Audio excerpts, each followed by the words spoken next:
اعوذ باللہ من الشیطان الرجیم بسم اللہ الرحمن الرحیم اللہم صلی علی سیدنا و مولانا محمد وعلی آل سیدنا و مولانا محمد و صحابی سیدنا و مولانا محمد مبارک وسلم علیہ۔ پروگرام علم عالم پاکستان سمیت تمام ایشیا ممالک اور پوری دنیا میں جہاں جہاں دیکھا جا رہا ہے، تمامی ناظرین کو اور اسٹوڈیو میں موجود تمامی حاضرین کو محمد جاز بشیر کی طرف سے نہایت خلوص ادب و جہت برا السلام علیکم ورحمۃ اللہ وبرکاتہ۔ عظیم الشان ماہ شوال اسلامی سال کا 10واں قمری مہینہ ہے اور عظیم الشان یہ ماہ مقدس ہے۔ اس ماہ مقدس میں اللہ تبارک و تعالیٰ نے مسلمانوں کے لیے عید الفطر کا عظیم الشان تحفہ رکھا ہے۔ ماہ شوال کے بارے میں جب ہم لوگ بات چیت کرتے ہیں تو اس کے جب ہم غور و خوض کرتے ہیں، کیونکہ شوال جو لفظ عربی کا لفظ ہے اور یہ شول سے نکلا ہے، اور کیونکہ شول کا جو مطلب ہے وہ اوپر اٹھنا، اوپر چڑھنا،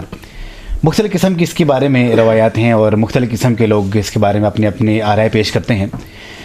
تو اس کے بارے میں جو مشہور معروف ایک روایت ہے، اس کا مطلب یہ ہے کہ حضرت انس سے روایت ہے کہ حضور نبی کریم صلی اللہ علیہ وآلہ وسلم ہجرت کے بعد جب مدینہ منورہ اپنے صحابہ کرام کے ساتھ تشریف لے کے جاتے ہیں تو وہاں پہ دیکھتے ہیں کہ وہ جو لوگ تھے، سال کے 2 ایسے ایام تھے کہ جن میں وہ لوگ کھیل کود میں گزارتے تھے۔ حضور صلی اللہ علیہ وسلم نے یہ بات دریافت کی کہ یہ جو 2 ایام ہیں آپ کیوں کھیل کود میں گزارتے ہیں؟ تو کہتے ہیں کہ یہ زمانہ جاہلیت سے یہ ایک پورا سلسلہ چلا رہا ہے کہ جس کے بارے میں کہ بھائی یہ جو 2 سال کے ایام ہوتے ہیں ان کا ہم کھیل کود میں گزارتے ہیں۔ حضور صلی اللہ علیہ وسلم نے فرمایا کہ میں آپ کو 2 ایسے عظیم الشان ایام میں کیوں نہ عطا کروں، عظیم الشان تہوار میں کیوں نہ عطا کروں جو اس سے کئی درجے بہتر ہے۔ تو حضور صلی اللہ علیہ وسلم نے اس میں ان کو یہ بتایا کہ عید الفطر اور عید الاضحیٰ کا یہ عظیم الشان 2 تہوار آپ صلی اللہ علیہ وسلم نے ان کے حوالے کیے، ان کے بتائے۔ شوال کے بارے میں ہم لوگ بات چیت کر رہے تھے، تو شوال کا مختلف قسم کے آرائے، جس طرح میں سے پہلے بھی آپ کو میں نے کہا ہے کہ شوال کا مطلب یہ بھی ہوتا ہے کہ اس مہینے میں رب کریم جو انسانیت کے جو گناہ ہوتے ہیں وہ ان کو جھاڑ دیتا ہے، ان کو اوپر اٹھا لیتا ہے۔ یہ بھی منقول ہے کہ شوال کا مطلب جو جہاں پہ یہ ہے کہ اوپر چڑھنا، اوپر لے جانا، تو انسان کے جو گناہ ہوتے ہیں، جو سیئات ہوتے ہیں، رب کریم یہ بھی ان کو معاف فرما دیتا ہے۔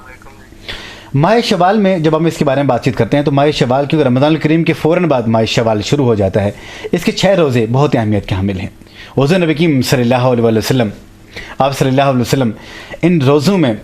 بڑے بہترین طریقے سے اپنے تمام ازواج مطہرات کو ساتھ ملا کے، اصحاب کرام کے ساتھ ملا کے ان کے روزوں کا اہتمام فرمایا کرتے تھے۔ اور حدیث نبی صلی اللہ علیہ وسلم ہے کہ حضور صلی اللہ علیہ وسلم نے فرمایا کہ جس نے یہ 6 روزے رکھے ہیں، گویا کہ اس نے پورے سال رمضان کے عظیم شان روزے رکھنے کے بعد یہ روزے رکھے ہیں، تو گویا کہ اسے پورے سال کے روزے رکھے ہیں۔ پورے سال کے روزے رکھنے کے عوض، پورے سال کے روزے رکھنے کے برابر ان 6 روزوں کا ثواب اللہ تبارک و تعالیٰ اس آدمی کو عطا فرماتا ہے۔ تو کتنی عظیم شان یہ بات ہے کہ جب انسان صرف 6 دن کے روزے رکھتا ہے تو 6 دن کے روزے رکھنے کے ساتھ رب کریم اس کے پورے سال کے روزے رکھنے کی برابر گویا اجر و ثواب عطا فرماتا ہے۔